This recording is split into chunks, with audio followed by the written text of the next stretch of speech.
Hi friends, మనం జీవన నైపుణ్యాల గురించి మాట్లాడుకుంటున్నాం కదా. అంటే మనిషి జీవించడానికి కావలసినటువంటి కొన్ని నైపుణ్యాలు.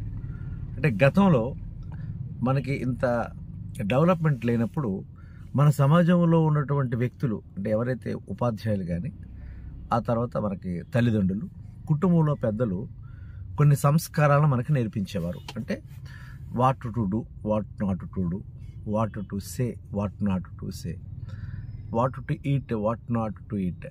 ఇట్లాగా మనం చెప్పుకుంటూ పోతే అంటే ఏది వినాలి, ఎలా వినాలి, ఏది మాట్లాడాలి, ఎలా మాట్లాడాలి, ఎవరి దగ్గర ఎట్లా మాట్లాడాలి, ఏం తినాలి, ఏం తినకూడదు, ఏమి వినాలి, ఏమి వినకూడదు, ఇలా మనం చెప్పుకుంటూ పోతే చాలా అంశాలు.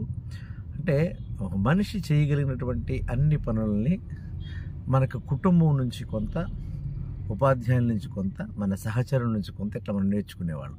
అంటే సమాజంలో వ్యక్తుల ద్వారా నేర్చుకునే సామాన్యమైనటువంటి నైపుణ్యాలు ఏదైతే ఉన్నాయో వాటిని మనం అప్పట్లో పెద్దగా మనకి ఇబ్బంది లేకుండా నేర్చుకునే పద్ధతి ఉండేది. ఎప్పుడైతే కుటుంబ వ్యవస్థ చిన్నాభిన్నంగా మారిందో, గురువుల పట్ల గౌరవం తగ్గిందో, అకాడమిక్స్లో కేవలం మార్కులకి, ర్యాంకులకు తప్ప మిగిలిన వాటికి ప్రాధాన్యత లేదో, అప్పటి నుంచి ప్రత్యేకంగా కొన్ని స్కిల్స్ నేర్చుకోవాల్సిన పరిస్థితి ఒకటి ఏర్పడింది. అందుకని ఈ రోజున మనం జీవన నైపుణ్యాలను నేర్చుకునే ప్రయత్నం చేస్తున్నాం. రోజుకొక ఈ సామాజికమైనటువంటి నైపుణ్యాన్ని మనం నేర్చుకునే ప్రయత్నం చేస్తున్నాం. సమాజంలో మన చుట్టూ ఉండే ప్రతిదీ మనకు అనేక విషయాలు నేర్పిస్తూ ఉంటుంది. ఆ నేర్చుకోవడమే సామాజిక నైపుణ్యాలను ఒక్కొక్కటి నేర్చుకొని అందులో మన నిష్ణాతులుగా మారితే మన లైఫ్ చాలా బ్రైట్గా ఉంటుంది. Okay, thank you very much.